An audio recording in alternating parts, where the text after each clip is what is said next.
Hello, everyone, and welcome to episode number 84 of the Friday Nightmares podcast.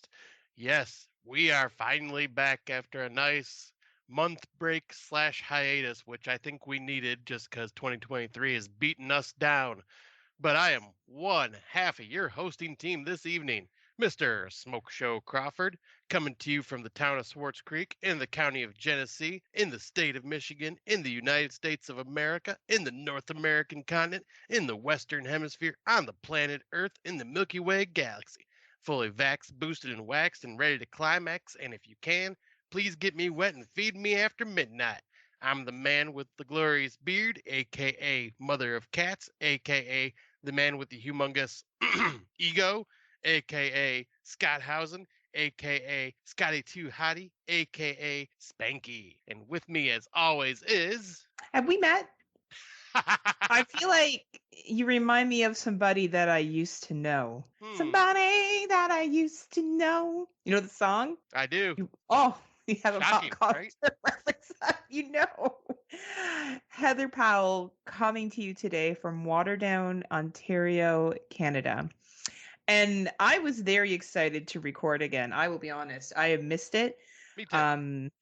I feel energized. So energized that Scotty and I have a very special surprise towards the end of this episode. And we're ripping off another podcast who ripped us off enough. So I feel like it's only fair that we return the favor. Exactly. What would you say? Right? 100%. Scotty has relocated to the basement, and his background is pretty incredible. You should probably share it if you feel comfortable to our page. It looks good. Yeah, I'll share it once I'm fully finished because I still got a lot I got to hang up and everything. But since the last time we recorded, obviously we talked about it on the show, but Erica and the boys moved in, and Scotty had sex for the first time. He's really excited about it. First time. It was great. I have to tell the world about it now. What did Erica enjoy that 30 seconds? Was it all she expected and more? I think after the first time she did. I had to get in the groove of things. Yeah, the 40-year-old virgin it up. Remember at the end of that movie, Steve Carell has sex, and she's like, "Yeah, you wanna do that again?" Because we all know the first time ever is usually pretty quick for gentlemen. So yeah, I'm glad that Erica's so patient and let you get into the groove of it. She's a good woman right there, right? Oh, 100%. But yeah, so. My recording station was in the old fish room, as I like to call it, because there was a lot of cartoon fish painted on the walls from the person that lived in this house before I did, and I never did anything with the room. So we repainted it and gave it to Connor, the older boy, and Jaden got his room. So they're both enjoying just having their own rooms and just kind of enjoying playing video games and just hanging out. So I relocated back down to the basement. I think the first two episodes were recorded right in this area that I'm in right now. And glory days. Right? But there's been a lot of changes, but a lot of good changes, a lot of purging of old crap in this house, and holy crap, I actually have a lot of space now. It's kind of nice. Did you finally get rid of all those demons? Did you have to call in Shay in? Oh no, I wanted to keep the demons. they make life exciting. Was it the cat? Was it one of the kids? Was it a poltergeist? Who knows who moved that thing? Yeah, we just spicy. It's part of the family now. Right. Well, I'm glad that you've settled in so nicely. And I'm really glad that yours and Erica's relationship didn't end over a movie that I kind of forced the two of you to watch. I really wanted her to watch the second one, but then I realized that she may not want to live with you anymore. So yeah, I think she stopped watching movies with me at that point. Right. And she does like horror movies. You have managed to find yourself a partner who, some people pretend to like horror movies, and that's fine. That's fine. Right. If you're in a casual horror movie viewer, no problem. Right. But Erica actually likes a variety of horror films, and I would hate for you to lose that besides other things she brings to the table. Right. Horror movie liking. I really don't want her to listen to this and be like, so Heather thinks I should be with you because I like a variety of horror movies. Yeah, that's it, Erica. That's literally all I think you bring to the relationship. That's it. Nothing else. Just a variety of horror films.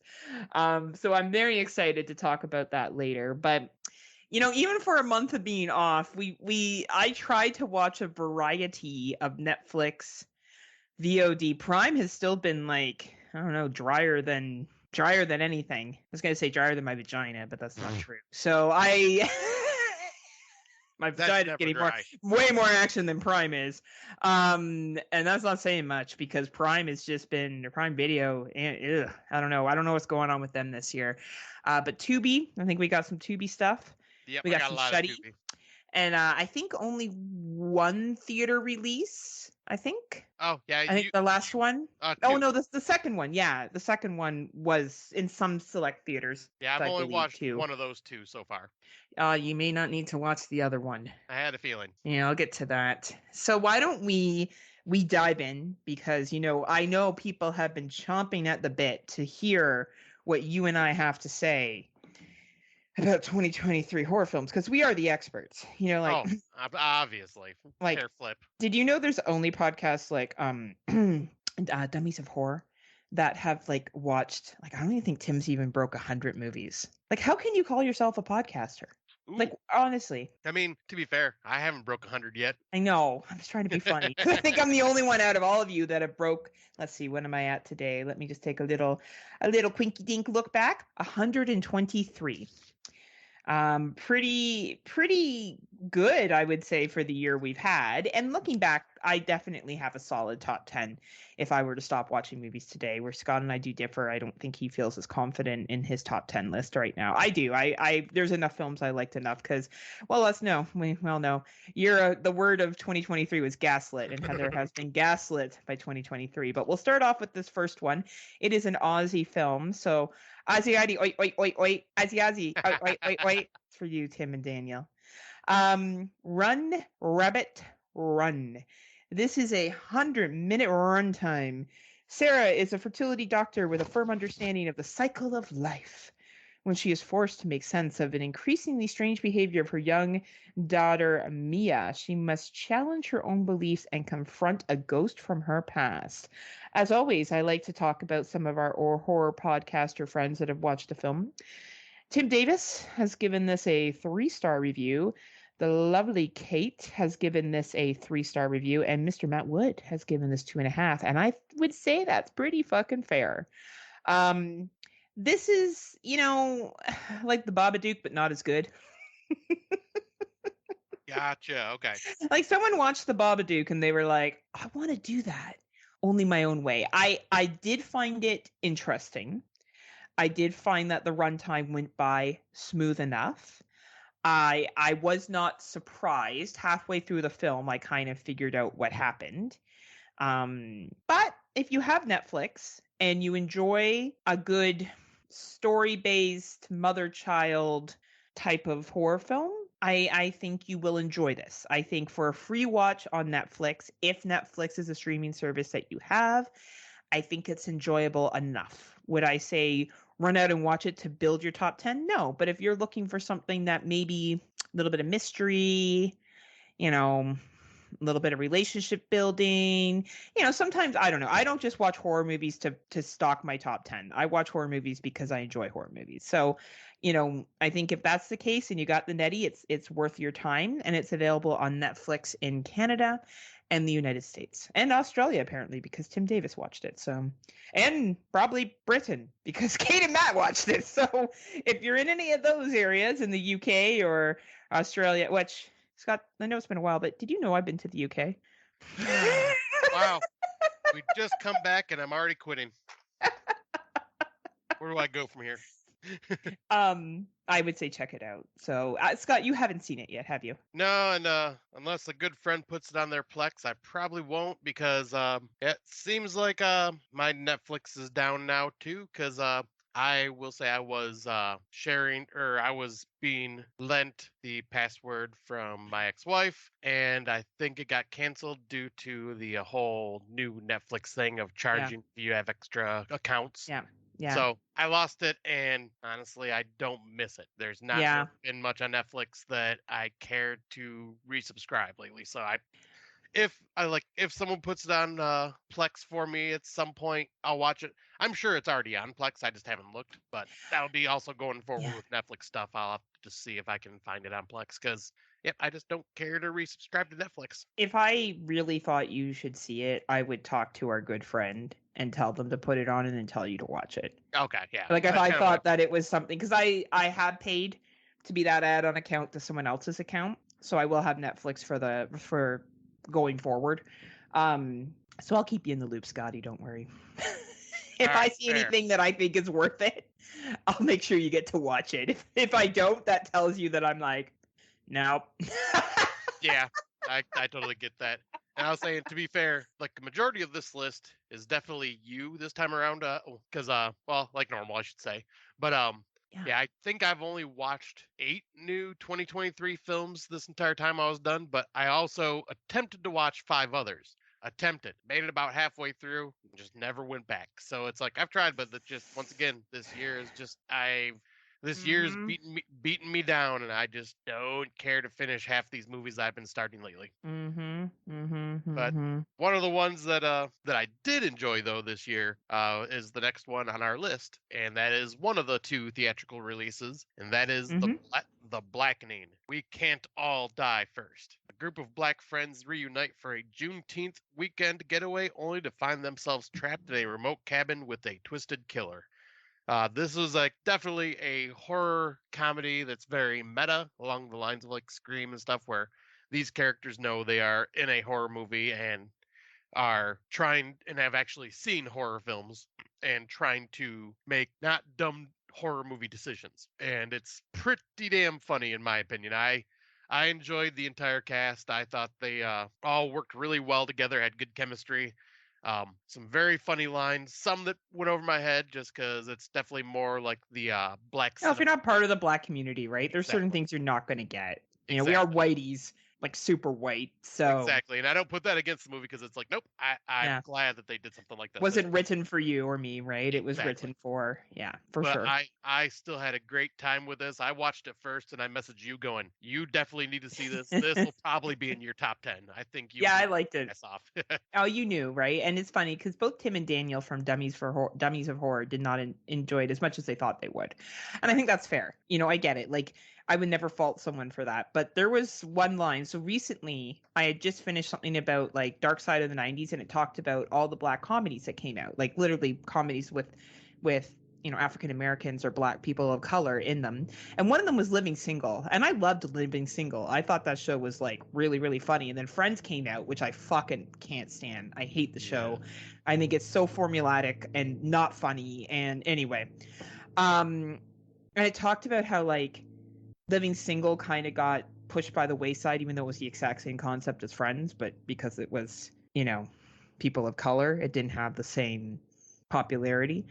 And there's a line in this where they're like, okay, what were the black stars that played on that appeared on Friends, right? And they're trying Oh like, oh, I yeah. never watched Friends, and then finally the answer was like, wrong answer. The answer is I watched Living Single, not Friends, and I fucking died. Like I died. I thought it was really clever. I thought it was pretty easy to call who the killer was Yeah. pretty early on, but I still enjoyed it quite a bit. And I thought the board game that they played was like overly offensive, but in a way that you're like, well, this is obviously being like shared within this community as something funny. And it was like, I kind of felt like as a person on the side watching it, being like, oh shit, this is like, I learned a lot. I learned a lot Yeah. about humor and, different ways that how I view interaction as a white person and then how it's viewed within the black community is different. And I found that really interesting, to be honest. I thought it was fun, but I can see how it's not going to be for everybody. Right. You do also have to have some level of political knowledge, I think, and social knowledge to find this movie funny. That helps. And if that's not an interest area for some people, I could see why they wouldn't find it that funny. It is kind of low budget, I think. Yeah, I'd say probably medium Like budget. medium budget, would you say? Yeah. Okay. You gave it the highest ranking. I'm right up there with you with 4 stars. Tim Davis gave it 3. Matt Wood gave it 2. Phil Ray gave it 3. Dave Bailey gave it 3. Rob Humphreys gave it 3.5. So I think a lot of people are medium on it or lukewarm to hot. Like Scott and I are hot on it. Yeah. So yeah, I would say if you enjoy this kind of comedy, if what we're talking about sounds like it could be for you, then give it a watch. It is silly. Like go into this knowing it's going to be silly, and you kind of have to be along for that. If you don't like silly horror, then this probably isn't a film for you. At a 97 runtime, it doesn't overstay its welcome. No, it It's went by available. so quick. Yeah, like I thought it was quick. It was easy to watch, Yeah. right? And we like easy, Scott and I. Oh, and I'm easy as well, so it works out perfectly. Easy in, easy out.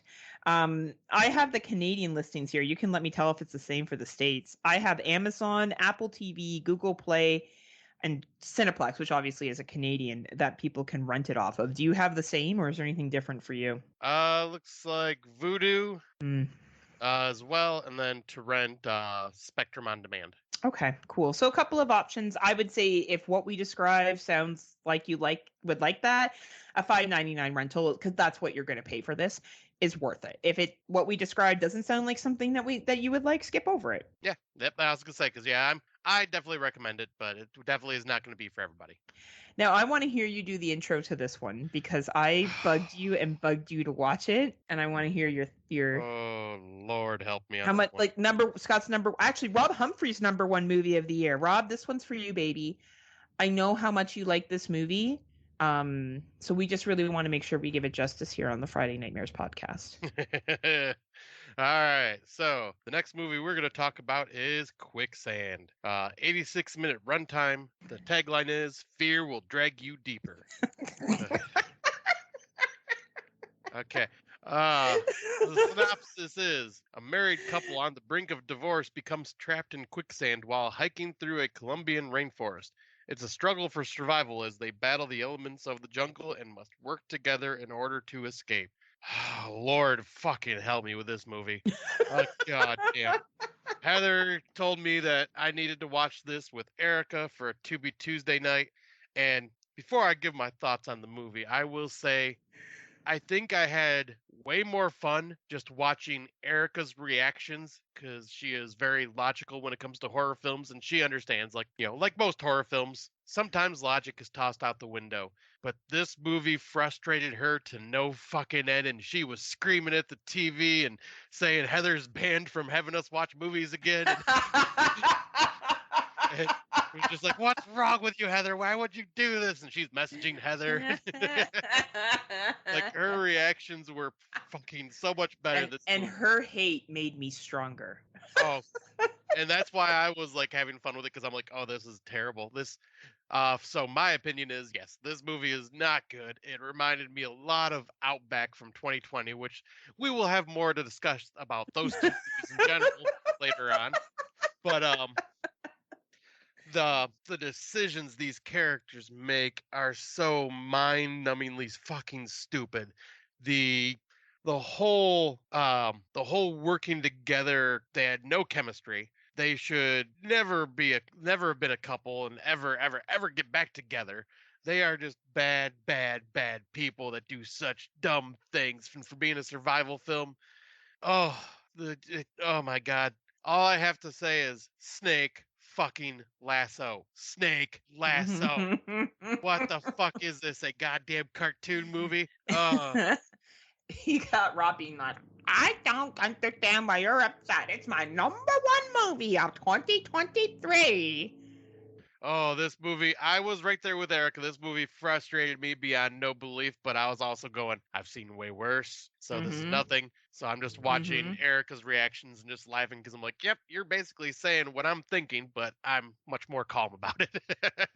And that's the thing, right? When you have been watching the shit that Scott and I have watched over the years, you know it could be worse, but it was bad. I am not someone I have a soft spot for survival movies.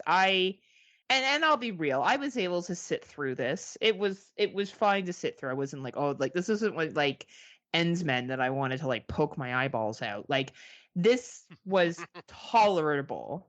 And it's just as a survival film, which are already always border on the line of unrealistic. This one went a nosedive into unrealistic. For example, they had a snake that was poisonous in a constrictor, which I'm pretty sure doesn't exist. It's either a constrictor or it's poisonous when it bites you. Anyway. So that was interesting. There are snakes that are Are there? that are poisonous, but their poison is more paralyzation. Yeah, to like kill their victim, right? Not to kill, to paralyze them, and then they can suffocate them.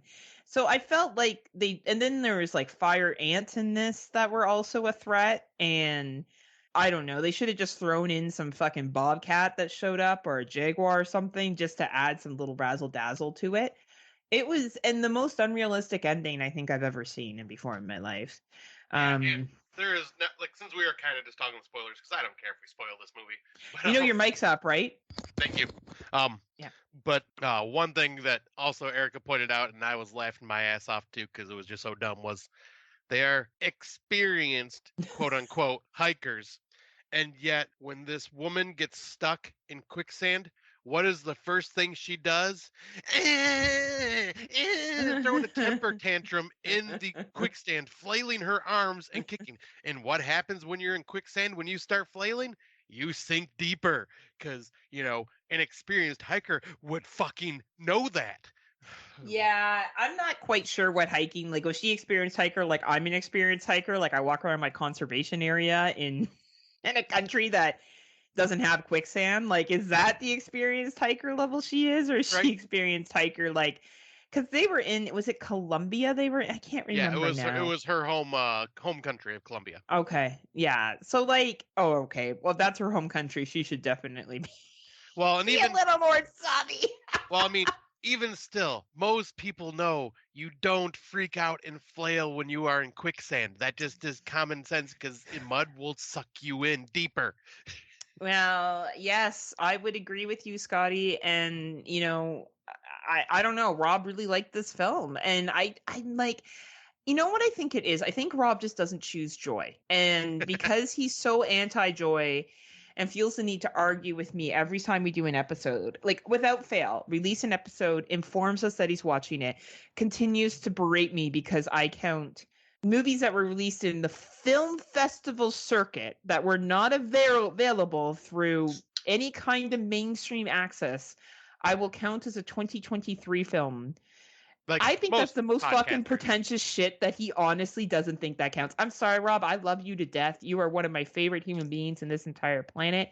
And I actually really respect your opinion, but I think that's uber pretentious.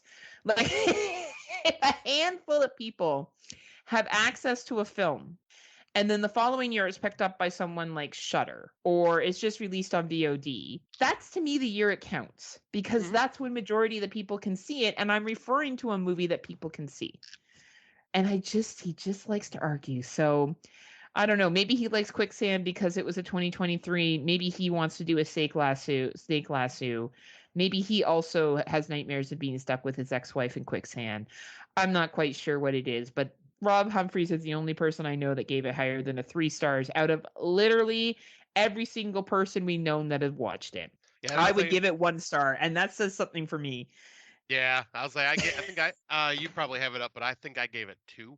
You did give it a 2. You're a kind person. Yeah, I was just like, I've been saving the ones and less for some of the movies that I had watched that I talked about last episode, like Cocaine Cougar and stuff like that. Cocaine Cougar.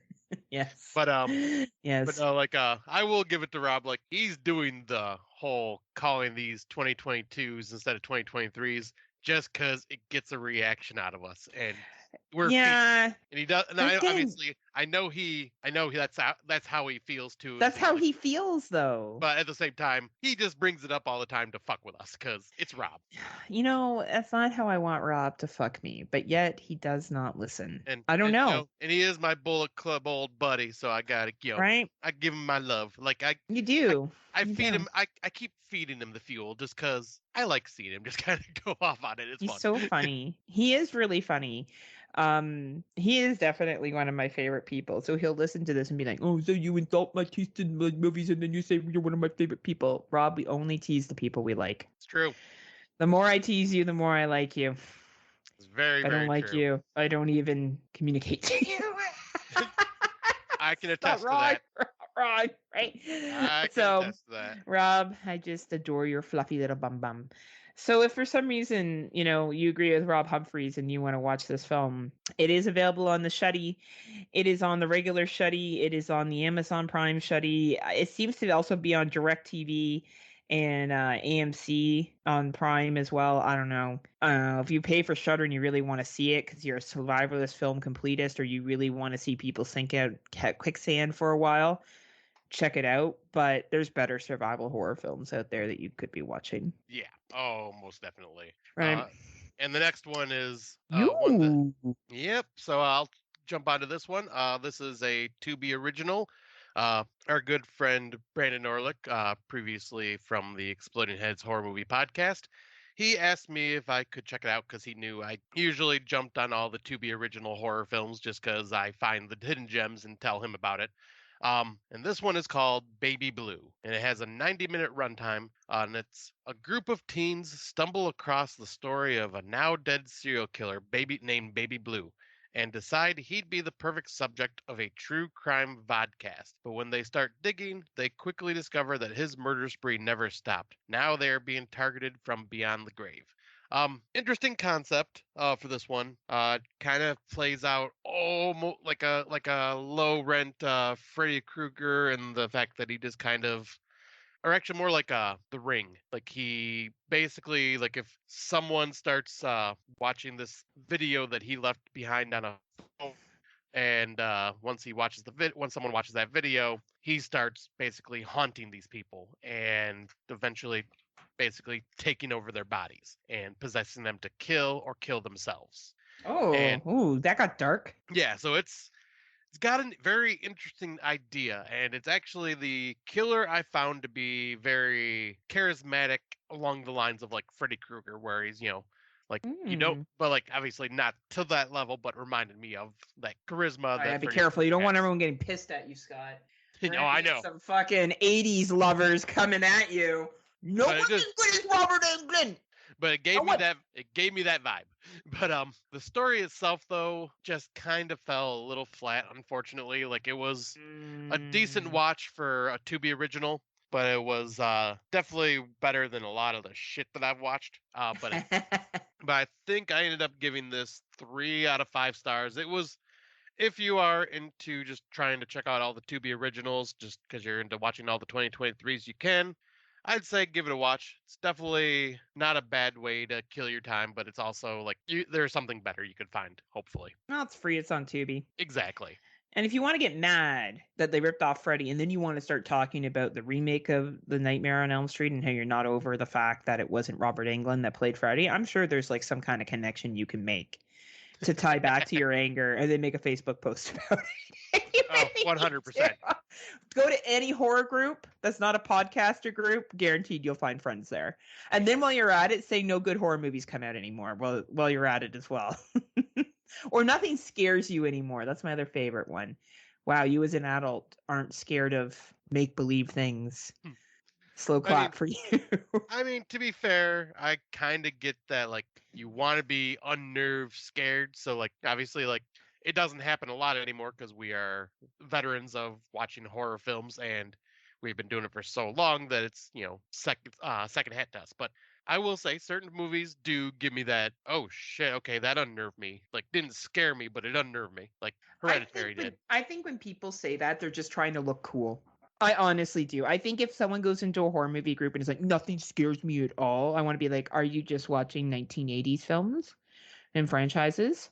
And like, do you have zero empathy? And like, absolutely, like, or are you a psychopath? Like, I just find it weird when you say it's like it's a badge of honor that you're so tough that nothing scares you. And I don't know. I find those groups entertaining. And I want to give a quick shout out to Jay Murphy from the Kill the Cast for always going into those groups. That's the only reason I stay in those groups, is to watch Jay tell people to go fuck themselves in the nicest, funniest way possible. Are you in any groups with him and some of the shit he writes? Only in a couple of the podcast groups. Oh. I don't see anything that I don't think he really... No, it's the general public horror groups. Honestly, that's how I met Jay and how I got into podcasting, is all through him, actually. And fuck, he's funny. Honestly, I stay in these groups just for his comments Oh, because they're so funny. I absolutely love Jay. He is such a great person, and yeah, like I've avoided those Facebook groups just because they are the most generic of horror groups out there, and the shit that people post in them just hurt my head, so I just have to leave the groups. And sometimes they're like super fucking toxic. Oh yeah, 100%. And I'm like, what the fuck is wrong with you? Like, what are you fucking trying to prove? And then I realize it's Rob Humphreys. And it's just, I'm just kidding. It's not Rob. No, Rob has way more horror knowledge and understanding and has his opinions. And I had to definitely can back eat up it. his opinion. Yes, he can. And I sent him a message this week saying that he was right about something and I was wrong. Oh shit. Rob had some good points. Yeah, we'll get to it. Oh boy. Yeah. And it wasn't about the years of movie. So fuck you, Rob. I'm not backing down on that. I think I know about it. I think I know what it is. You will know about it, guaranteed. So the next one we're going to talk about is Resurrected. We're not really going to talk much about it because it's not great. So this is a 90-minute runtime, thank God. There are no saints among the living. In the near future, the Catholic Church, has learned how to resurrect people. The whole process is kept secret and follows strict rules. Only sinless believers under the age of 65 can be resurrected. The film is set on the computer of Stanley, an online church priest who becomes a priest. Like, he's not a priest at the beginning, he becomes a priest. Okay. Yeah. Anyway, like later in life becomes a priest, which I'm sure happens, but like anyway.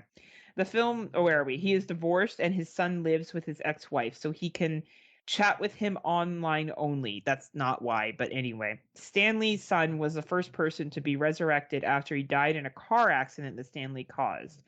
Stanley soon learns that there's a conspiracy. Get this, Catholic Church and conspiracy. Can you believe it, Scott? Shocker. I know, you really were like, what? Behind the resurrection process. This is a found footage movie that's done virtually, but they didn't do it well. Where something like Missing was like really done well and used the virtual found footage piece really, really well, this was not done well. This was very much a Catholic Church as a piece of shit film. Not wrong. But it was not great. Basically, they resurrect people, and when people come back, they do shitty things.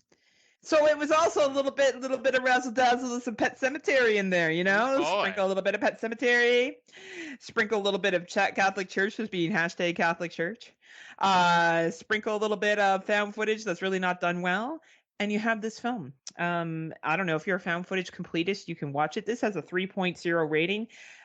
No one has watched it in our community but me.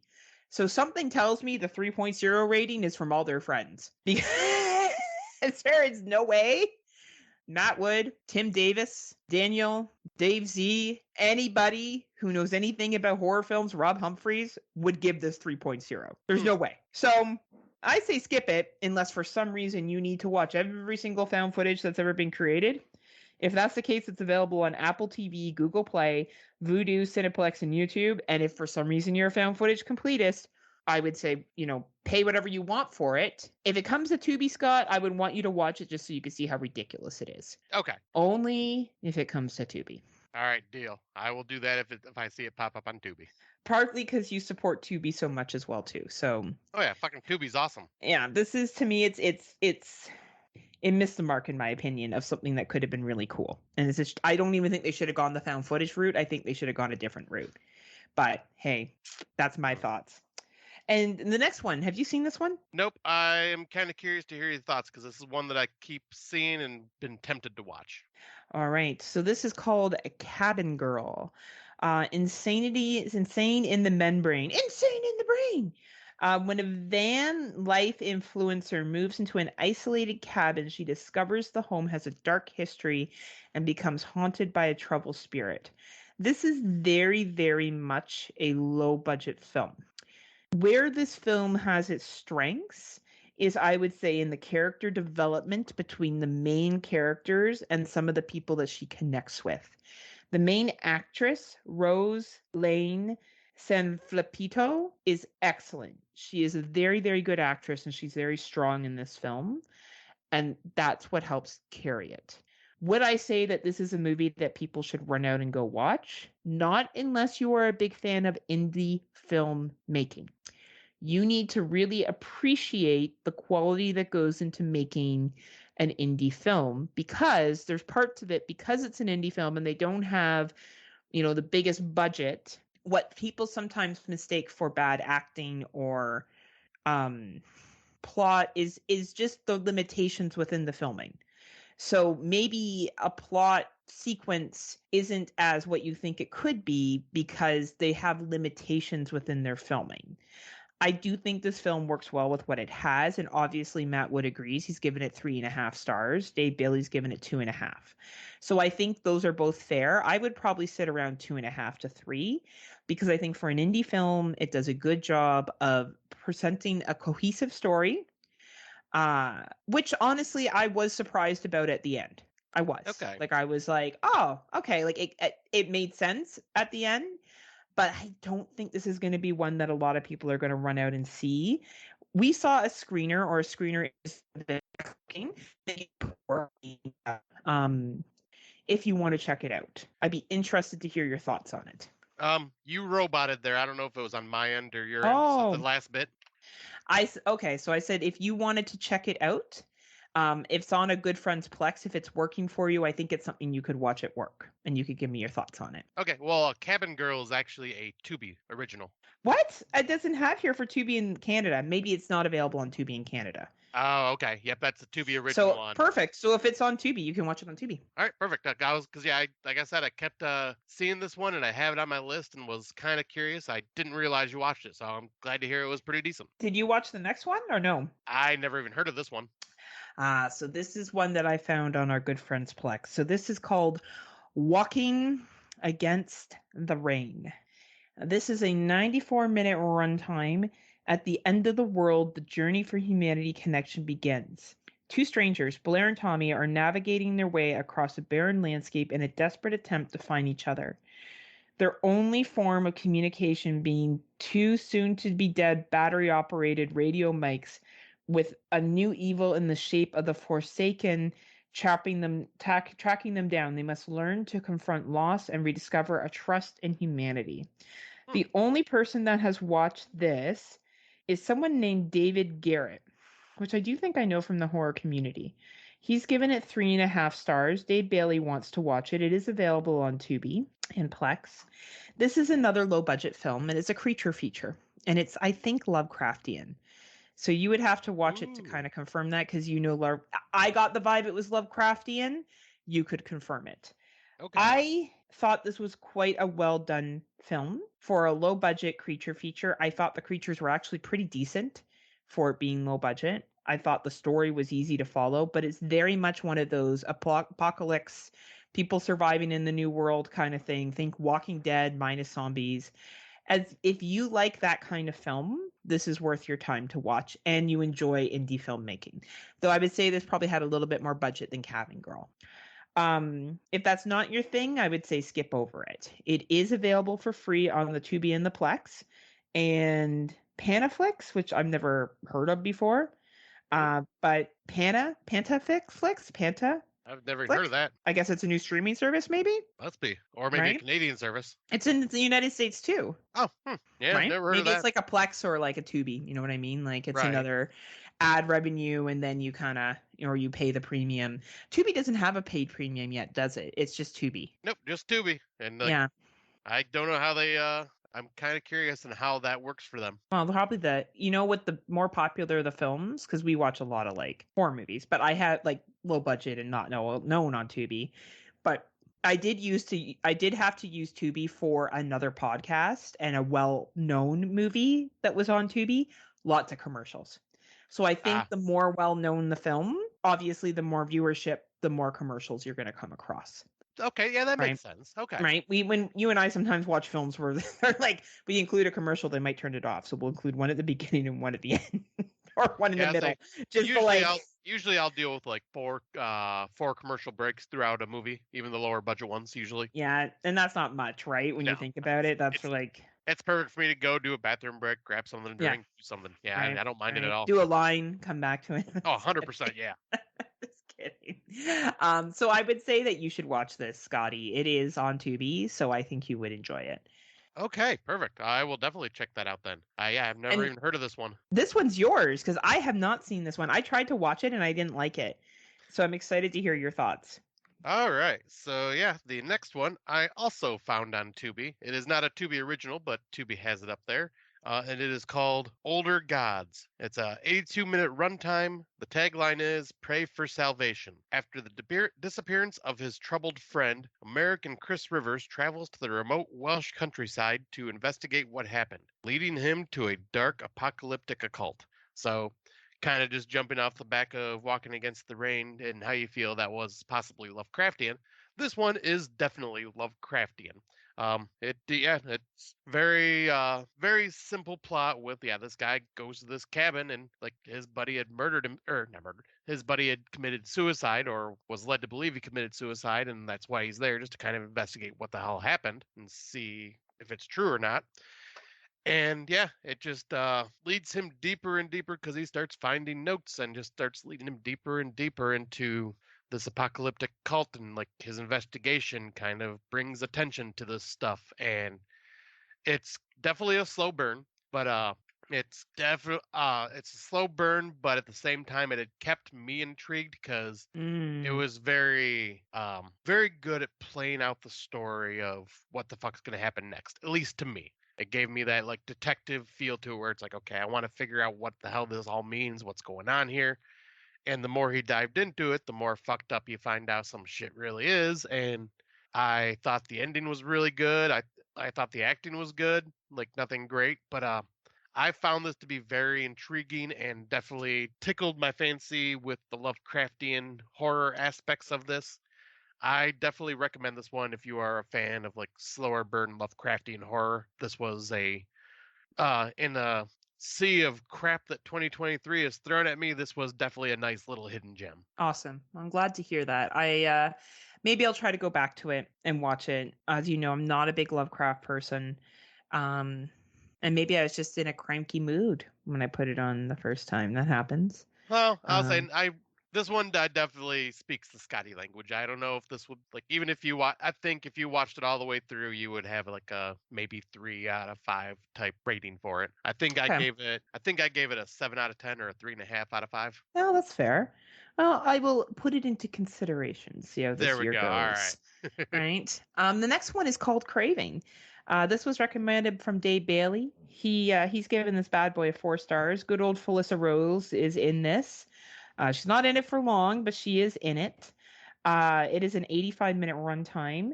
Flee or face the monster inside. After a drug deal goes south, 4 heroin addicts barricade themselves in a cocaine bar.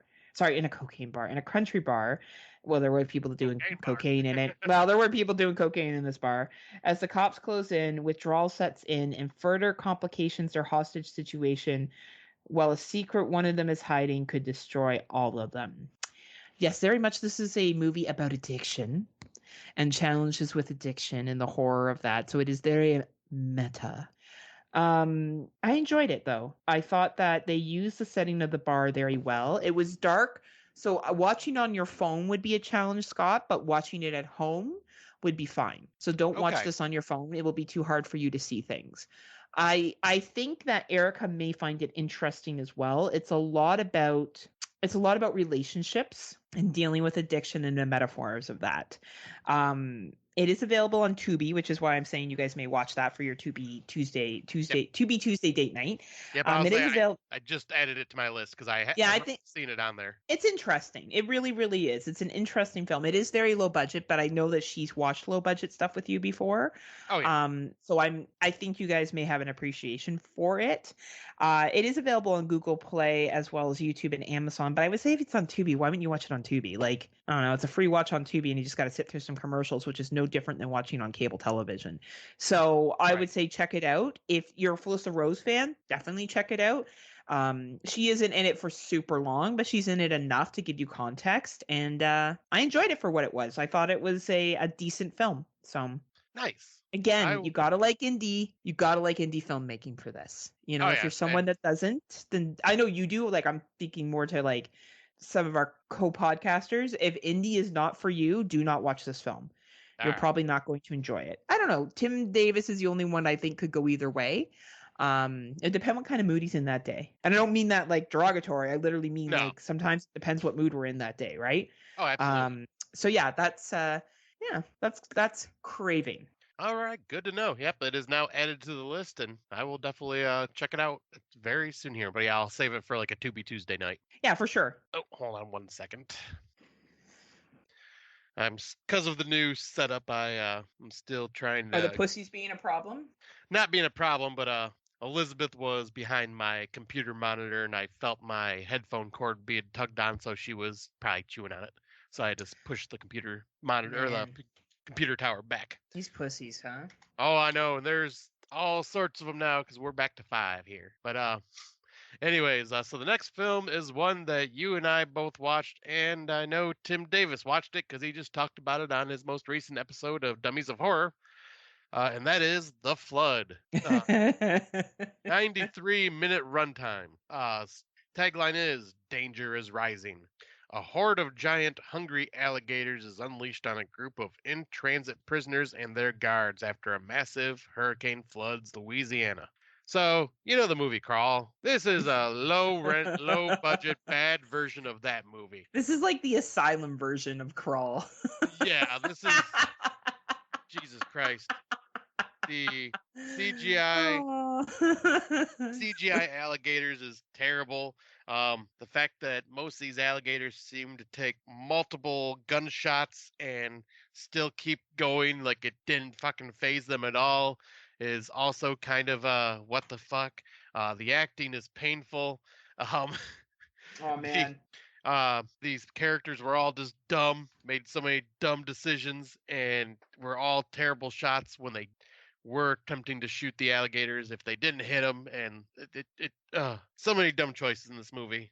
You know what I liked? My favorite was the over-the-top racist with the Nazi tattoo on it. Where was his swastika? I can't say it right. Swastika. Tattoo. Do you remember where it was? Was it on his like forehead or something? I think it was. Someone said, "I'll use that as a bullseye." It's just so fucking stupid. It was honestly terrible. And we were looking forward to it too. Yeah, well, on our last episode we talked about how like excited we were. We're like, this could be a hidden gem, but I'm like, no, it was a hidden something, all right. It wasn't a gem. A hidden turd. Yeah. I don't know. I had a good time though watching. I'll be honest. If you like really cheesy sci-fi, fucking fucked up, these Sharknado level stuff, you'll have a good time with this film. Like if you go into it knowing that's what it is, I honestly was entertained. I was like, what dumb shit are they gonna do now? Like what dumb line are they gonna deliver now? Like I don't know. I kind of set the stage for that, and sometimes I like stuff like that. It wasn't taking itself seriously. It wasn't like Quicksand that took itself seriously, right? Like this movie was like some dumb crocodile alligator film, right? Yeah, it was just it's along the lines of just a low rent shark film. You get what you're expecting. Honestly, asylum level film for any other good alligator film. That's the best way to describe this movie. Yeah. Watch it at your own caution. Know it's ridiculous. Keep your expectations low. Yep, 100%. It is available on Apple, Google, Vudu, YouTube, Microsoft Store. I don't overly recommend renting it, but if you like those kind of cheesy animal attack films, yes, it's for you. Then for sure. Right? But yeah, I would not pay to rent this. No, definitely not. And we definitely looked like we had what is it on our face? What's that thing? Egg on our face, because we were like, it looks so good. Little did we know. Little did we know. That tells you we're so broken that we're like, anything looks good. Anything. We're just hoping. Any movie. We're hoping 2023 will change. We're like, please don't 2023. You didn't mean it, right? Anyway, is it my turn, Scott? Is it my turn? Yes. Yep. Okay. We both saw this one. Oh, that's okay. Oh, yeah, I playing with some pussy, huh? Oh, yeah. Do what you got to do, Scott. Now that the computer's down here, Elizabeth's like, ooh, cords I can chew on. I don't blame her, right? She's like, who's that cat behind you? That is Stormy Poof. Where's the other cats? Greg came out, meowed at me for a second because he just loves to sing the songs of his people. Actually, I also do. I think that might be him all the way back on the couch right there. And then, yeah, Fluffy Butt. I'm not sure where she is yet. She was down here, but she was using my computer chair as her bed, so I kicked her out of that, and she's probably mad at me at Oh the moment. man, you are totally crawling in pussy. I hope Erica knows what she set up here. Oh, Honestly, I she didn't know this was has. a pussy house now. Scott's got Uh, all the pussy. Yeah. All right, no filter. Oh, like me. Hashtag no filter. yeah, this is Heather's story. Oh my god, it's just a movie about me and my daily life, saying things I shouldn't say. This is an 87-minute runtime. As a number one social influencer at her high school, Anna is still discovering the advantages and drawbacks of this new status. Home alone, she's determined to gain as many followers as possible. But when the line between real and virtual gets blurry, the night becomes bloody. I enjoyed this film. Now, I like influencer movies. Let me clarify something here. I enjoy the social media influencer characters. Very rarely do they make me annoyed. I thought this young lady was fairly likable. I mean, Scott didn't feel that way, I guess. You didn't think she was likable? Well, I'll wait till you're done. I thought she was okay. I thought her friends were less likable than she was. I got that she was 17 and was getting attention. And I did like they kind of tied back to her personality changing with her parents a couple of times where she was rude to them. And they were like, "Excuse me, what did you say?" And I think it does show how tough it is being a teenager, wanting to be accepted, and really feeling like social media is the place where she was getting the attention and the affirmation that she wanted. I thought it was good enough storytelling. I enjoyed it, obviously more than Scott, because Scott gave it 2.5 stars. I would give it 3. And one other person that we know has watched it, Tim Walker, gave it 1. Tim Walker at the Real Well, Talk. Tim Walker is very harsh on movies too. I don't know. I thought it was a good little film. I wouldn't recommend anyone run out and watch it. I think you have to be a fan of influencer movies to go out and watch it to really enjoy it. But Scotty really has some thoughts. So Yeah, Scotty, so y'all know my opinion with social influencers and movies that are based around them. I really struggle because I just can't stand influencers and uh what would their egos, I guess you would call it, and which makes for always in 95% of these social media influencer horror films makes the characters that you're following extremely unlikable. And add on top of that, teenager that doesn't know how to balance life, like the social influencer life and her family, and being the teenager that's very angsty and like so full of like just trying to get the attention makes her even more unlikable to me. So like I just had no cares for this character whatsoever.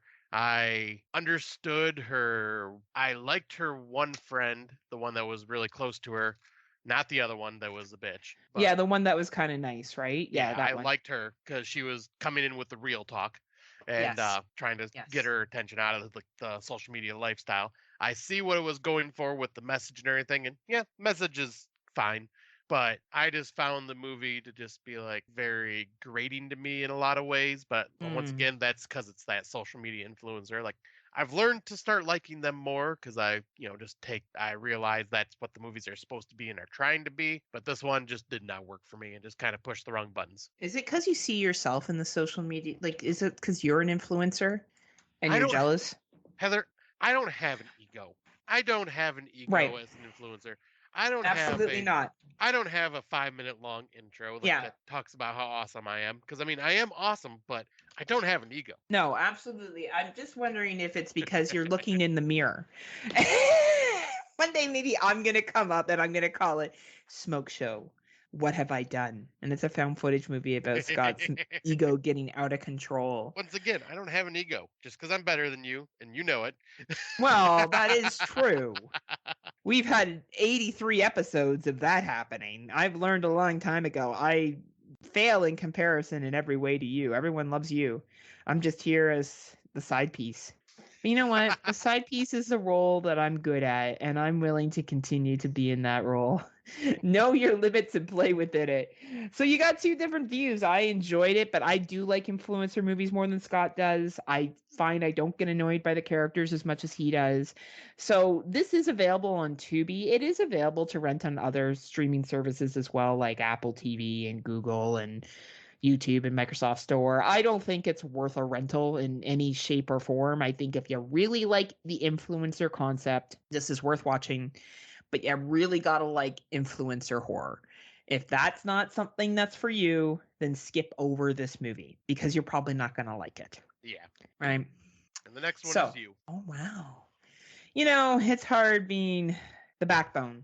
I may not get the fame, but you I am are the one. I'm the working ox. Yeah, you are out the here. engine of this show. Oh man, and I'm running on making some really bad decisions over the last couple of days with alcohol and You pot. bad decisions with alcohol and pot? Never. Not like last night I was okay and it was my girlfriend's 40th birthday last night and she was fucking trash, Scott. Like I haven't seen her that drunk in a long time. And like she was so drunk, she grabbed my tits a bunch of times and squeezed them like boy. hard. Oh, and then boy. she slapped my ass so hard I thought she was gonna bruise it.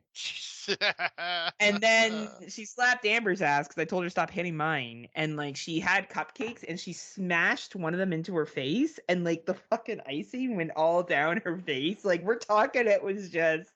Oh boy. And she had all these mom friends out with her that I've never seen that side of her because she was doing tequila shots. She was, because Anne can hold her booze, right? Like she can actually drink quite a bit. But it's been a long time. But it's been a long time. She had a baby, right? So she's 4 months out, and thank God she lives with her mom because I don't know how she was, or her mom lives with her. I should say that's actually more the correct statement because that's how it is. Right. Thank God her mom's there because honestly, she went hard last night. She went real hard. Like I was buzzed and I was feeling good, but I wasn't like she put me to shame. She was out there. Our friend's daughter is 23 now. She was there and she's looking at Anne like this is how bad it was. She came to me and said, "Does Anne have a safe way home?"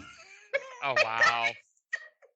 That's how drunk she was. I'm like, yeah, don't worry. She has a DD. Her neighbor came, who also was a friend of hers, so her neighbor took her home.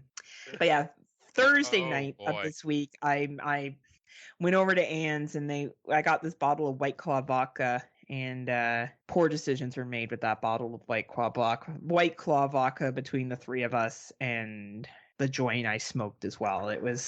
I was off Friday, thank God, because I was just gonna say would not have been working on a weekday. right? Would not have been working. So anyway, all these things were better. Me being drunk and hungover was better than this next movie. Nefarious, 98-minute runtime. This was the most come to Jesus Christian fucking pro-Christian film I have seen in a long time. That was so fucking boring. I don't know what pretentious bullshit they thought this movie was going to be with mediocre actors, but it was fucking horrible. So, speak of the devil. On the day of his scheduled execution, a convicted serial killer gets a psychiatric evaluation during which he claims he's a demon and further claims that before their time is over, the psychiatrist will commit 3 murders of his own. Sean Patrick Flannery's in this, and Jordan Belfi. And honestly, like the main guy's been in like Saw.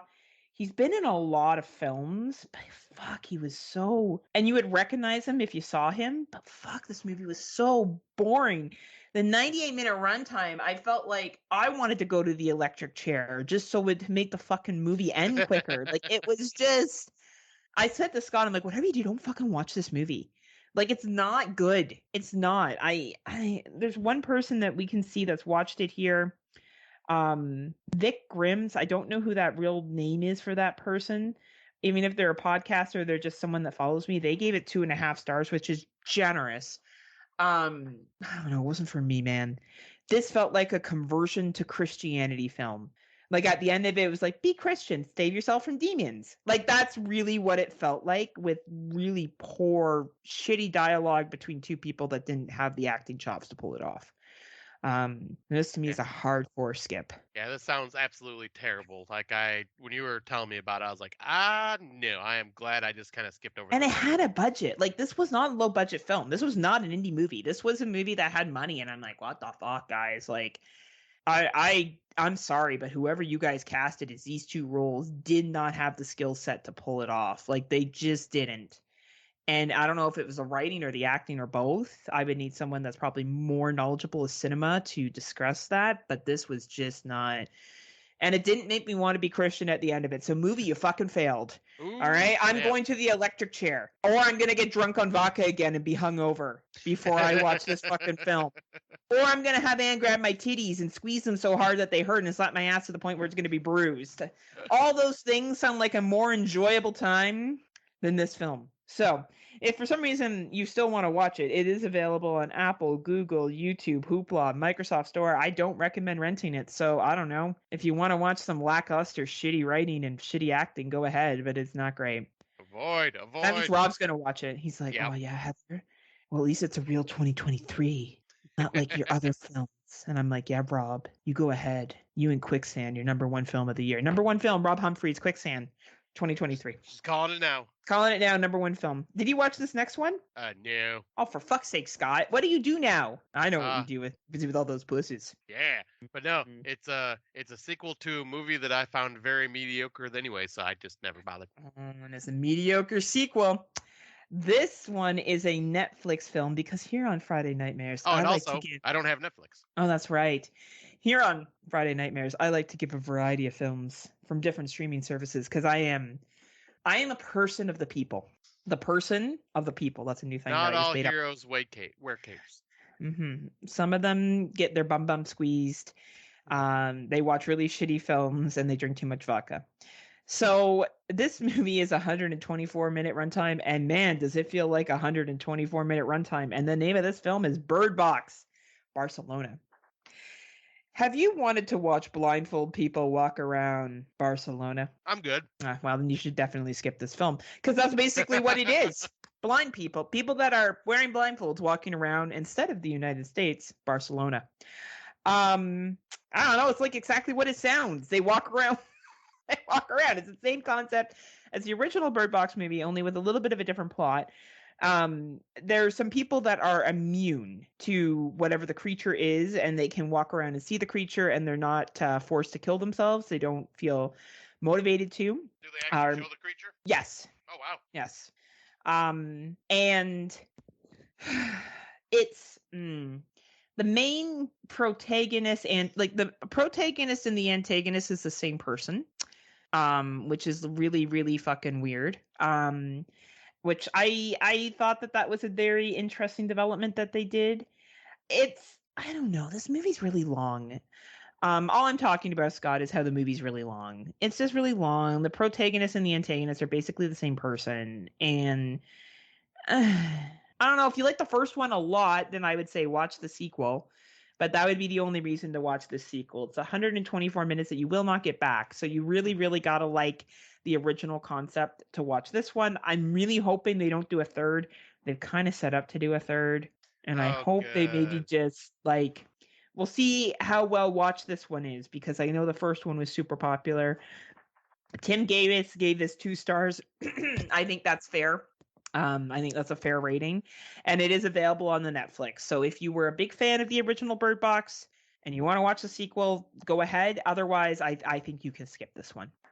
Okay, good to know. Because, yeah, I never understood the love for Bird Box. Like, I didn't hate it, but I just found it very just mediocre. And one that I never went back and never rewatched. I watched it once. Yeah. And I think the memes from it are about the only good thing that came from that movie. So I never seen the reason to make a sequel. Very fair.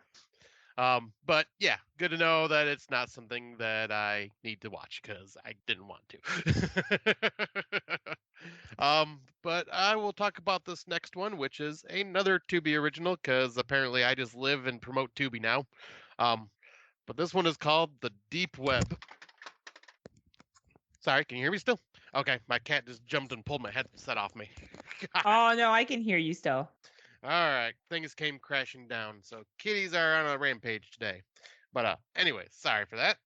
So yeah, this one is called The Deep Web Murder Show. It is a Tubi original with an 80-minute runtime. A podcaster's investigation of his sister's death leads him to a grisly website where the highest bidder decides how a chosen victim will be killed. This one is one of those others that I was talking about where I kind of like the investigation aspects of film sometimes, and with a mystery that is intriguing. And yeah, this is basically like a low budget version of what was it, The Den, the found footage film. Oh, okay. So it's very similar to that, not found footage at all, but like that storyline kind of. But yeah, this podcaster is just trying to find his sister who went missing.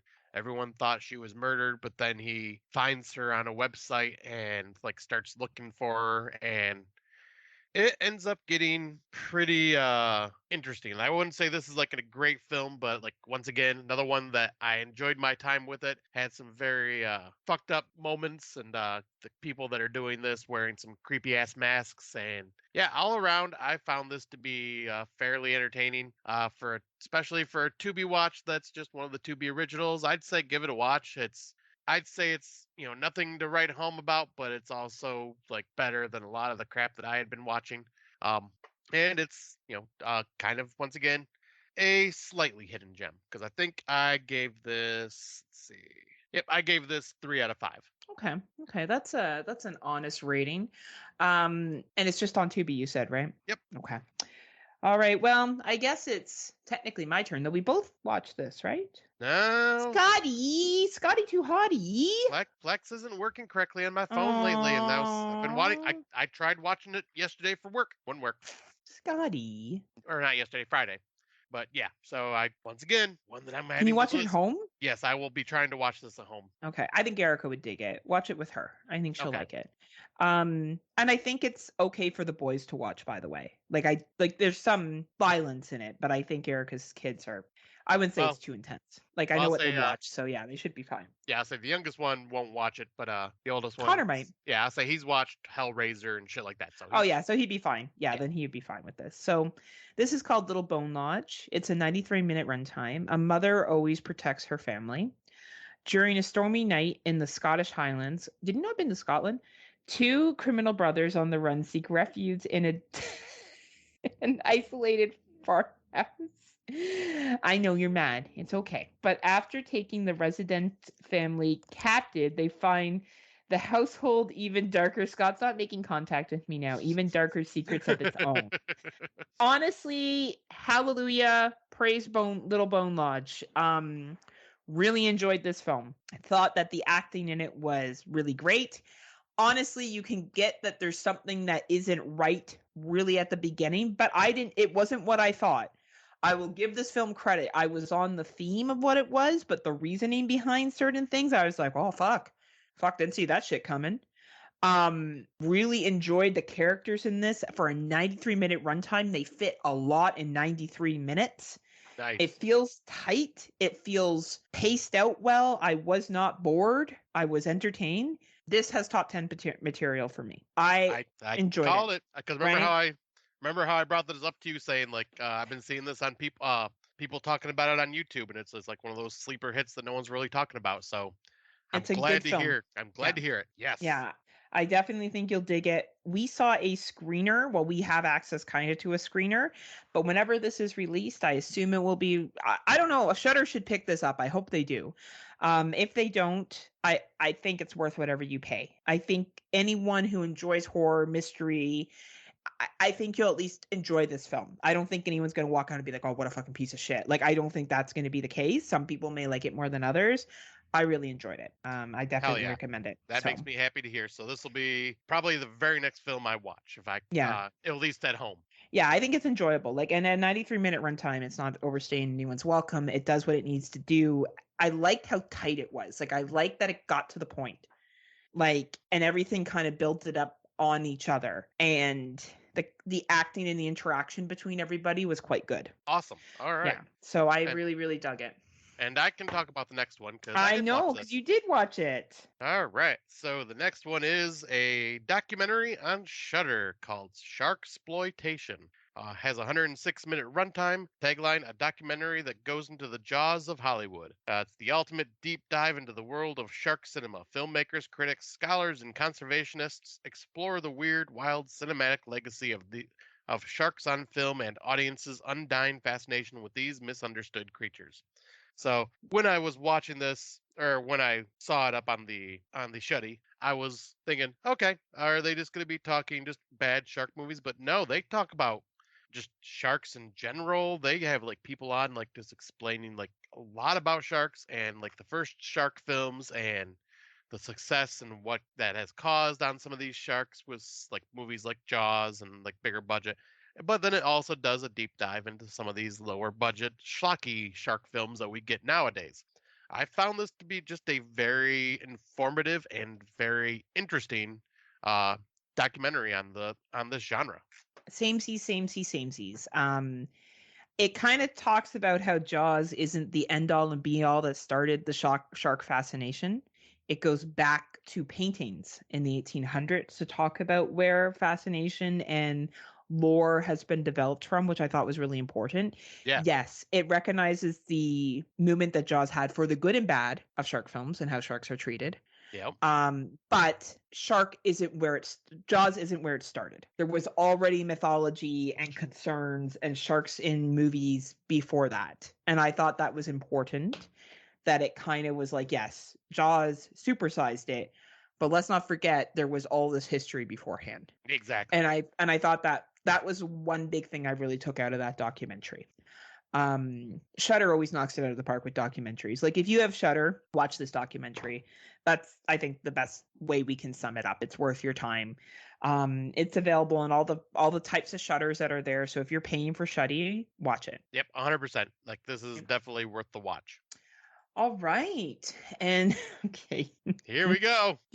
So this was the movie that I had to apologize to Rob Humphreys for. So recently, I was very excited for Insidious: The Red Door because Scott and I had watched all the Insidious films Yes, we some had. time ago, and I was like, "Oh yeah, they're really good." Well, I rewatched them. They're not bad. No. They're not bad. But they weren't as good as I remembered. But I was like, you know what? These are still entertaining enough. I will watch Insidious: Red Door, and it got dropped on our friend's Plex. I just didn't make it to the theater to go see it. And I'm like, oh man. I'm really really looking forward to seeing this movie. So I rushed to watch it on, I think it was like Wednesday morning. It was not a good movie. I don't know. Patrick Wilson directed this. I don't know if the directing was the problem as much as the writing was the problem. It had some pretty laugh out loud statements that was made by Patrick Wilson, like ridiculous, that were supposed to be serious, but were kind of dumb. And because it's a new watch and a new release, I'm going to be careful with what I say, but I will say that I found it quite disappointing. I felt like the entities in it had no purpose, and I felt like they really should, and they plugged in Lin Shaye's ways of member berries, and the two dudes didn't really have much of a role in it that were really kind of, I feel like Lin Shaye and those two guys kind of helped carry the film, other films, and them not being in this film as much really affected the quality of it. I hope they stop here. Like, I don't think we needed this film. I agree with Rob that it didn't really tie up in a bow nicely what it could have tied up in a bow. Right. And I think it just got really dumb. It's a shame. That's because even if it was just another okay Insidious movie, I would have been fine with that. But that just sounds disappointing.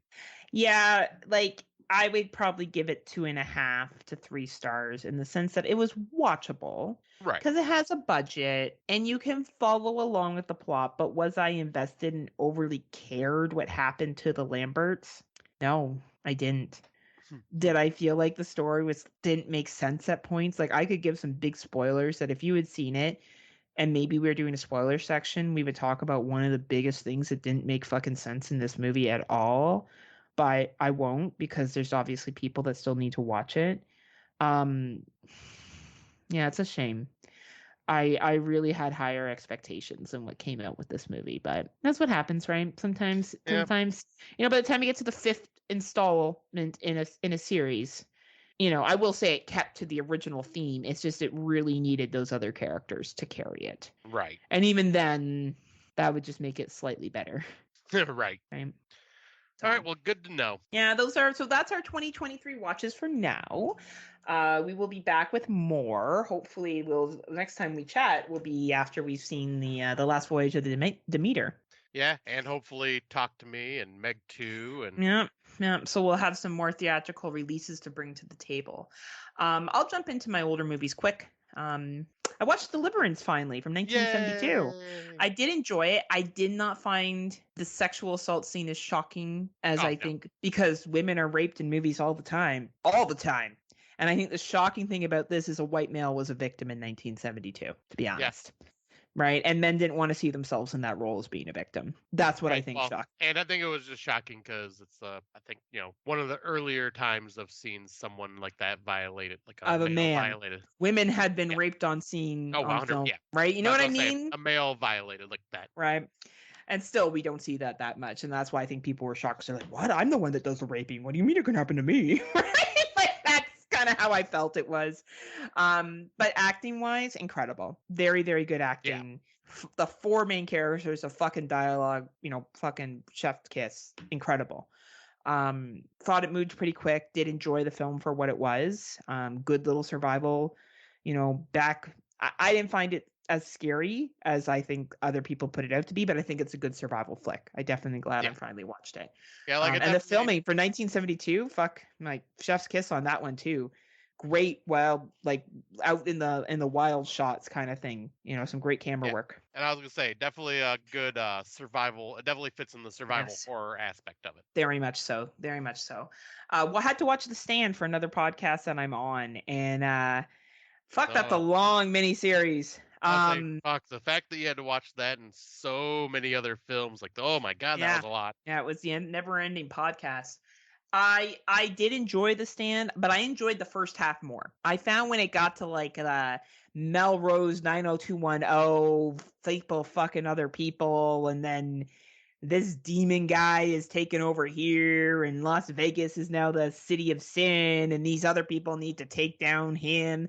I preferred it more when they couldn't figure out what the virus was and everyone was dying, except for a few select people that were immune. I found that more interesting. Overall, though, very good miniseries, very entertaining. Yeah, I saw this. I watched every episode with my mother the night it was airing on TV, and I had never watched or never read the book at that time. And it does a pretty good job of covering the book. Like I do enjoy the miniseries, but it's been so long since I've seen it. I don't know if I can agree with you or not on like the first part being better than the second half, because I do have parts of the second half in my head, but I have a feeling I probably would agree rewatching it now. But it's definitely very dated, right? Very of its time with a lot of the stuff. But like definitely for made for TV, pretty. You know what? And good stars in it. Like it was Gary Sinise is great in it. Like there's some really good actors in it, and I enjoyed it for what it was.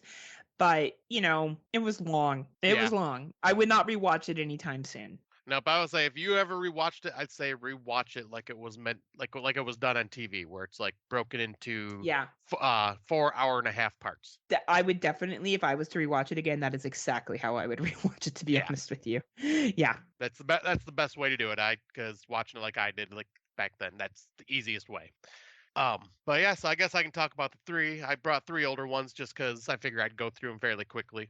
But two of these were from To Be Tuesday. One of them was back before Erica and the boys moved in. Erica and I did our virtual date night, and we watched The Lost Vlog of Ruby Reel, a 2020 found footage film that's only about 60 minutes long. So a nice, simple movie because we had a short night that night to watch films. But let me pull up the synopsis real fast. So, three social media influencers venture out into the woods to debunk a trending myth only to find themselves lost and delirious in an abnormal forest. So, where this is social media influencers, it's not like the influencers like such as No Filter. This is more like vloggers, which I can tolerate them more. But Mm-hmm, mm-hmm. but yeah, this was very just short, sweet, but very it started off very interesting. Like the three were just really good friends walking through, like, and then all of a sudden, like it was like they got stuck in time. Like they went, like they heard about this myth about this tree. If they walked around a certain way around the tree, next thing you know, they'd appear and like not seem worse for wear. But then all of a sudden they realize that there is no exit from the woods. Like it just keeps looping and looping and looping. Kind of gave me that Blair Witch 2016 vibe, where yeah, once you were in the woods, there was no escaping it. And yeah, it kind of had this very intriguing story behind it. And by the third act, it kind of fell apart a bit, but we still enjoyed our time with it. So I'd say it was on Tubi. I think it was one of the ones that was leaving Tubi, so we were like, hey, it's found footage, it's leaving soon, let's just check it out. And it, yeah, wasn't bad. All right, The all right. the other one that I watched was this one I watched on my own, but this one was Allison's Birthday from 1981. And I believe you Folk told me, horror. yeah, you told me it was on the folk horror Mm-hmm. documentary that I It still have was. not watched. Oh, dude, that's a good doc. I know, it just Yeah, wasn't it like solid. it's like a 3 hour doc, so I just need to carve out some time for it. But yeah, I enjoyed this. I definitely a product of its time of the 80s cult type horror films. But very fun, very intriguing. Saw where it was going the entire time because obviously like nothing mind blowing there, but it is definitely a very good folk horror movie that I would recommend people searching out, especially if they watched the documentary and this movie looked interesting to them. Definitely worth a watch. I really enjoyed it. And then the next one was the last Tubi Tuesday movie we watched, and it was called Fake Blood from 2017. Mm. This one is a faux documentary style, and it's 81-minute runtime. The tagline: "Getting the shot without getting shot." Rob, I like it. yeah, it's got kind of like a bit of humor to this one, but Rob Grant and Mike Kovac receive a disturbing fan video inspired by their previous horror movie Mon Ami, motivating them to investigate the responsibility of filmmakers in portraying violence in movies. In their pursuit of the truth, they are unwittingly introduced to the real world of violent criminals and their victims.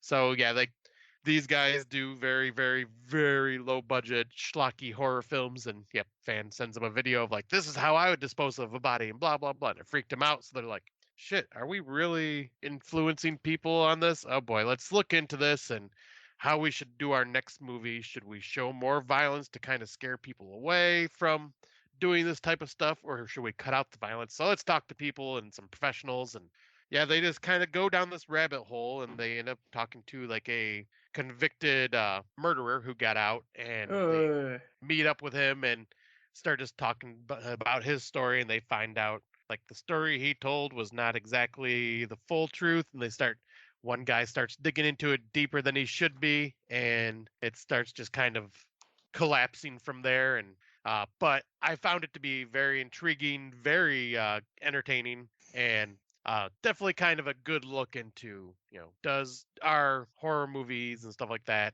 influencing this type of shit in real life? And yeah, obviously it probably does with some crazed individuals. mm-hmm. But like, yeah, very interesting look in this, and yeah, just a very entertaining movie all around. I really enjoyed it. Well, back in the day, since you're sitting where we used to record, when you and I first started doing this podcast, we talked about life influencing horror and horror influencing society, right? Yep. So it's a valid question. Yeah. And there are people that have committed murders that have said they were inspired or their favorite films were horror films. And it's not to say that just because you watch a horror movie, you're going to go out and commit a violent act. Just like playing violent video games doesn't make people go and shoot up places. Exactly. But to someone who's already unstable and has other many, many factors, does it add to it? Yet again, I would never say that's the trigger, but does it add to it? It's an interesting discussion. And Yeah. where does the responsibility lie? Exactly. And yeah, like it, Right? and the way that it's moved, like obviously there were some funny parts to it just because like it was kind of a dark comedy in a way, but yeah, Yeah. like I found this to be a very interesting movie that is very worthwhile. And I don't know if I said, but it is 2017 release.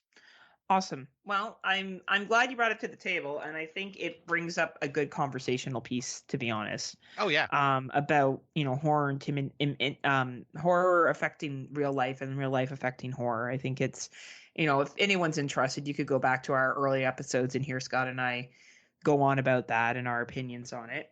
We did talk about that stuff for a long time. We used to do themes and stuff like that before we kind of just changed gears a little bit. We just like to exactly. keep it spicy here on Friday Nightmares. That's And right. you can do that when you're an OG. So, 3.5 years in. Crazy So to think. crazy to think, right? So we're ripping off our friend's podcast, Dummies of Horror, our Out of the Dark segment. So kind of as some of you know who've been with us from the beginning, we flirted back and forth with taking out different segments and putting them in. So some consistency that we will always have is our 2023 watches, our older watches. And then if we have something else to talk about, we will.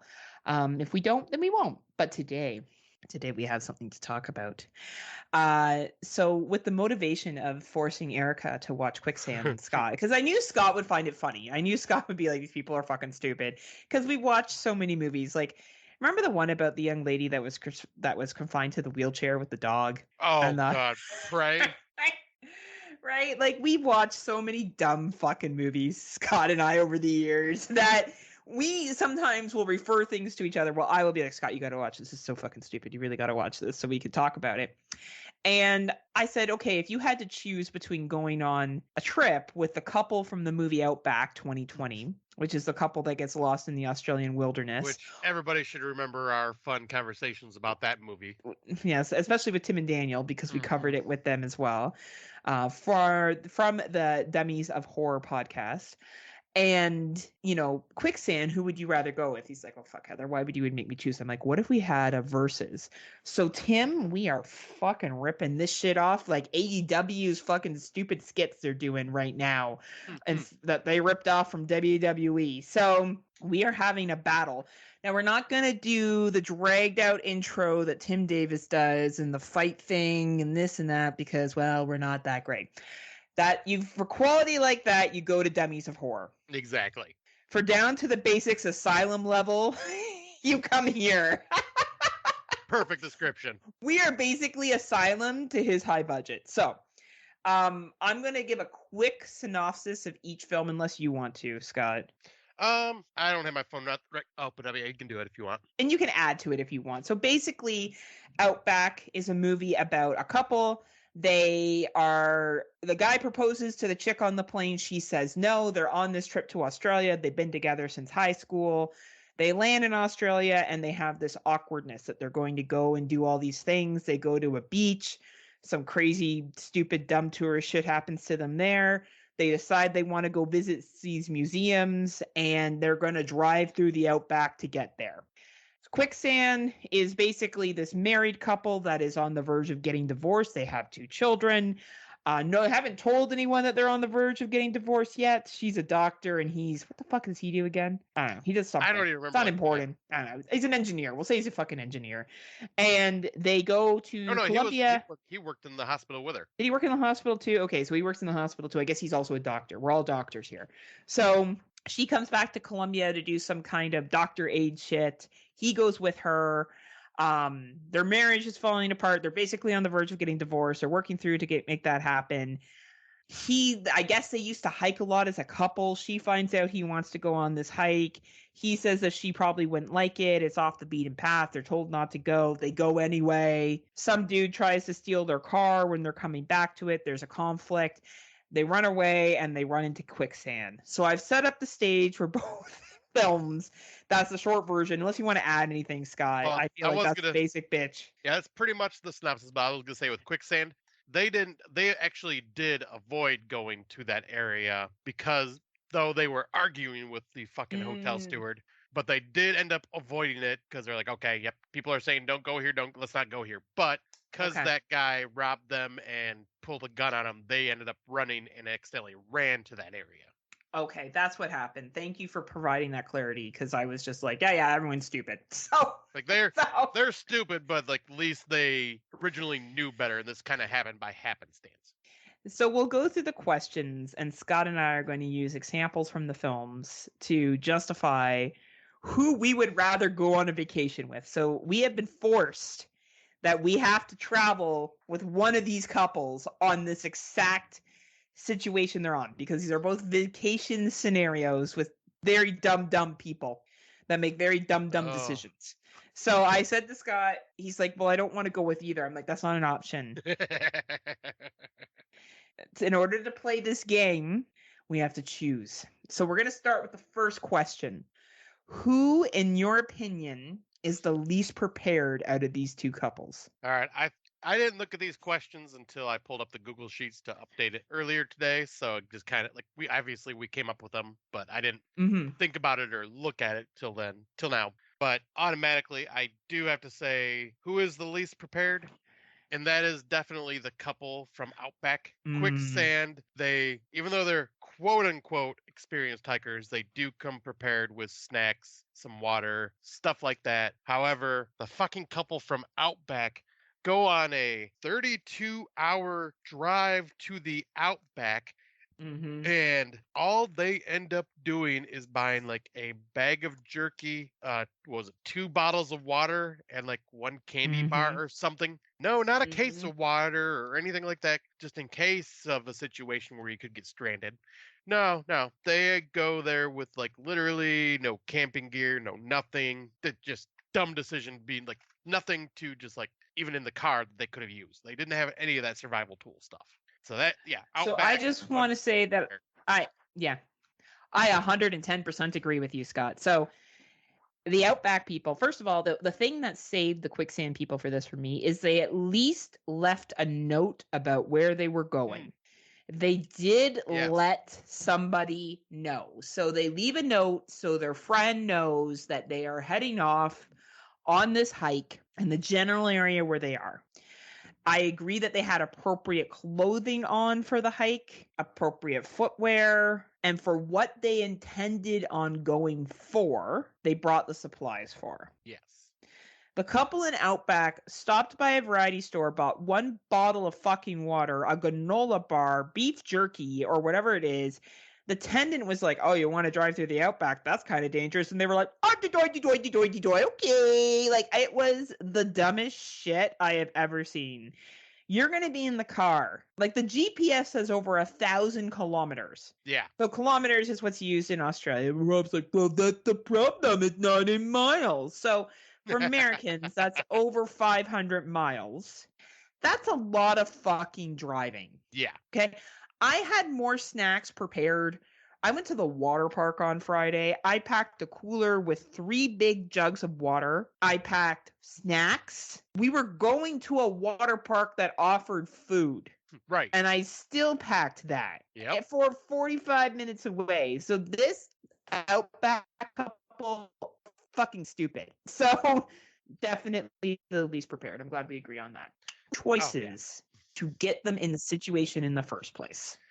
Ooh, okay. This is hard because they both made really stupid choices. Yes, absolutely. Okay, so let's see. Who made the worst choices to get them in the situation in the first place? Okay, so I know.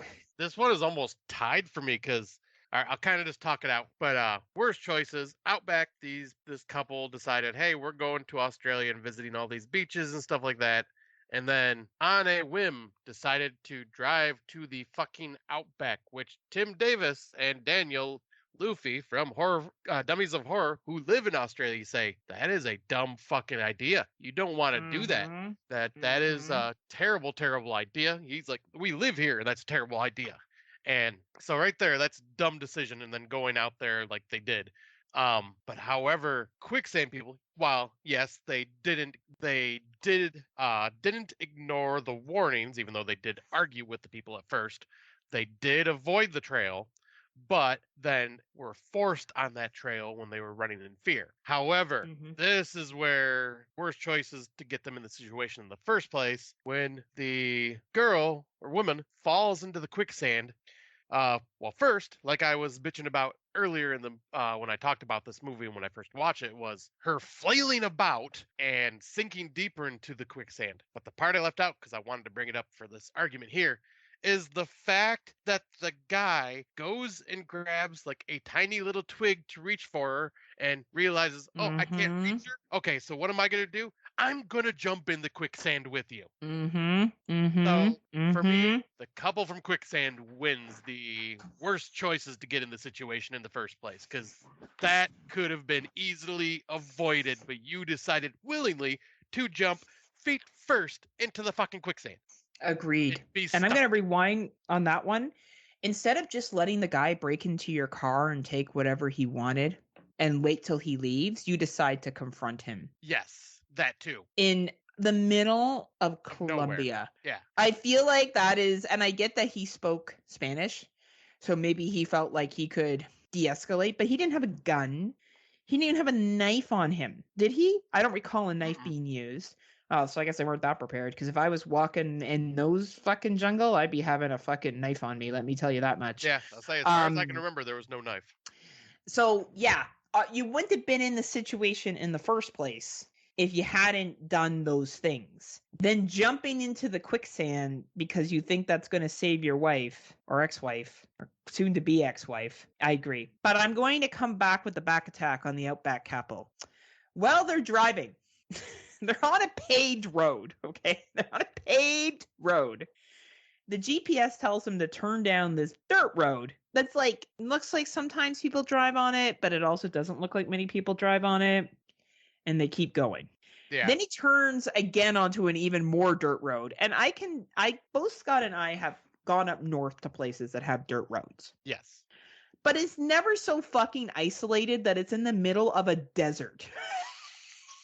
We're not like a Jay-Z video where we're just swinging our car around constantly trying to be funny or like cool. So they stop, they leave the car, and they walk in the dark to a mountain or a hill that they climb up. And the whole time I'm like, why are you doing that? Why not just try to turn around the way you came? Try to call somebody, call whatever the version of CAA is, which is like Canadian Automobile Club or American Automobile Club. I'm sure there's got to be something in Australia. Why would you get out of your car in the heat? Walk that far away and it's getting dark and they don't even turn around. They just keep going. Good point. Good point. So I agree. This should be a tie. But I'm gonna just because I'm gonna go with Outback because as dumb as it was to jump in the quicksand, I can understand in panicking in the heat of the moment doing that. Because if I saw you drowning in quicksand and I panicked, maybe I would, grab onto something and reach out for you and fall in. But yeah, that's different. You would Right? reach for trying to help. No, this is where I will say like Yeah. I'm still sticking to the Yeah. quicksand because the guy Yeah. where yes the couple in Outback are idiots and clueless to what they're doing. This guy knows what quicksand is and then literally just goes, okay, I'm just gonna jump in it. No, like no, I'm like for me, I gotta stick with quicksand. You're At this gonna point. quit. I'm gonna go with Outback. Simply for the dirt road run around and I'm going to leave my car and walk super far. I feel as though you were thinking about it and that for some reason you couldn't, I don't know, you couldn't, like you panicked. So I'm going to go with that. Right.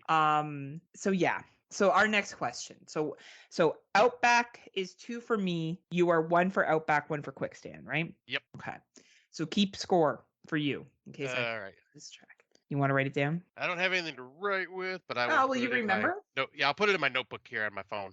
Okay. But yeah, you can go ahead with the next question. All right. If you're ready. Yep. Okay. Who is the worst couple? Now, this one I wanted to ask worst couple as in who can you just not stand would you not be able to stand being around Yeah, type? like basically you're on vacation with them. So who is the couple that you think is the worst couple? Like worst. This one at least cuz in my eyes when I'm watching these movies, I feel like I am on the vacation with these characters is how I'm looking at it, like just how I feel when I'm watching the movies. And yeah, they're both people I would never want to spend any quality time with. But I think I would choose Quicksand as the worst couple for me because they are nonstop bickering and just downright mean to each other and just nasty to each other for like 90% of the movie. Mm-hmm. And Mm-hmm. where yes, the other couple is from Outback. The boyfriend is mad, but not pissed off to the point where they're bickering all the time. Like the girlfriend's still trying to be like, hey, I just want to get past this. Let's go back to how things were. Like, it's Mm-hmm. not like Mm-hmm. Mm-hmm. a completely broken relationship where the divorced one is, and it's just like I think I would rather, while you're both idiots, both you couples are idiots, I think I would rather sit in the car with the people from Outback than sit in the car with the awkwardness of these two bickering from Quicksand. So Quicksand gets my vote on this one. I would agree with you 110%. I think that the couple from Outback, even though young and immature, I do feel like he cares about her and she cares Yes. about him. And I think I can chalk up their conflicts to immaturity and age. They're supposed to be like 22, 23 years old. So I can put them not being able to communicate at their age, where the people in Quicksand are adults, full Yes. grown, With like close to kids. 40, educated individuals that could not communicate to save their lives. Yeah. And I think to me, that is what I find stands out as the worst couple. Their inability to have any kind of problem solving, any kind of like, and she is just so. I find her worse than him. Yeah, I did. I felt the same way. I They're found her both terrible, but insufferable. yeah, For adults, at least with the young adults, like the young ones, I'm like, I just feel like you're not mature enough yet. yeah, exactly.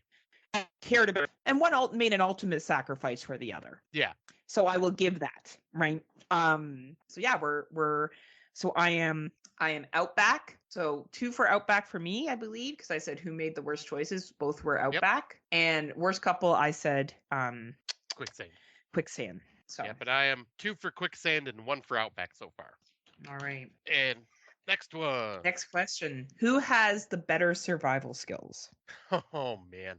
Uh I know. I think, unless you can convince me otherwise, I think the couple from Outback has better survival skills in my eyes because while this is an ongoing joke with us whenever we watch the movie, they run out of water and the man instantly starts drinking his own pee, which he didn't need to do so quickly, but he thought ahead and goes like, okay, we can do this, we can survive off of this. When they were lost and the girlfriend got stung by the scorpion and was out cold, he made an SOS sign trying to get attention from people flying above. And then also, even in his delirious state with all the heat beating down on him and he's like losing his damn mind, Yes.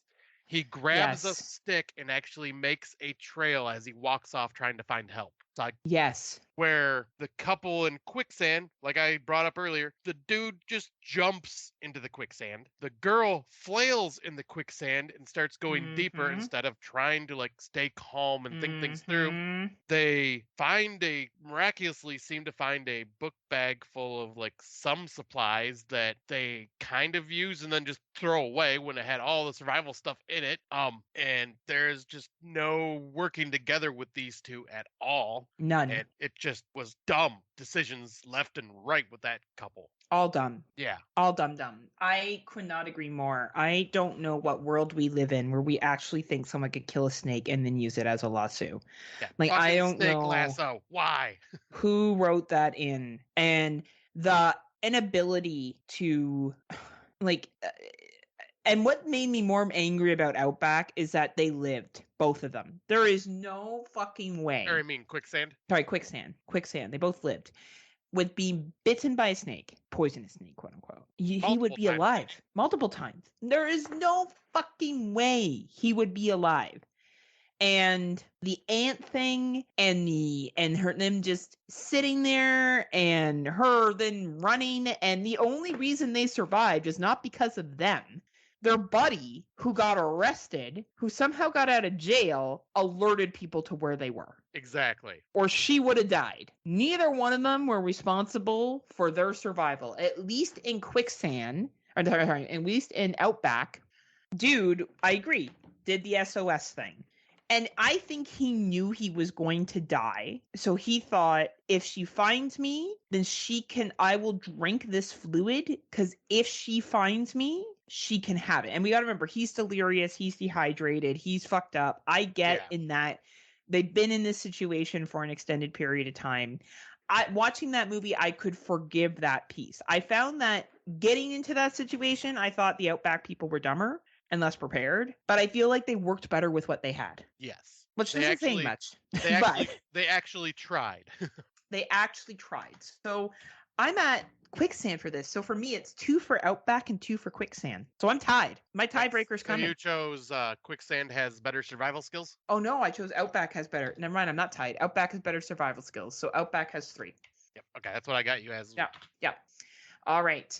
Which outcome is the most realistic? I already kind of showed my hand on that one on how I feel, but. Yep, and I was going to say, and you already know how I feel, so it's like, right off the bat, which outcome is more realistic? Outback. Because, the guy dies from drinking, from poisoning himself, basically, with drinking a ton of washer fluid. And the girlfriend, is basically just falls out of the car, side of the road, and basically on her deathbed, almost dead, when a ranger finds her and rescues her. Because they saw the SOS sign. Yes. Where in Quicksand, they somehow both survive, even though the guy was basically dead, floating in the quicksand. Like he was dying. She would be like, "Honey, yeah, I'm here." And how did their friend, they gave a rough note of where they were. Yes, they let him know where he was going, but how did the guy find them with all the ambulances and everything? And how did they go so quickly back to the dude and get him out of the quicksand?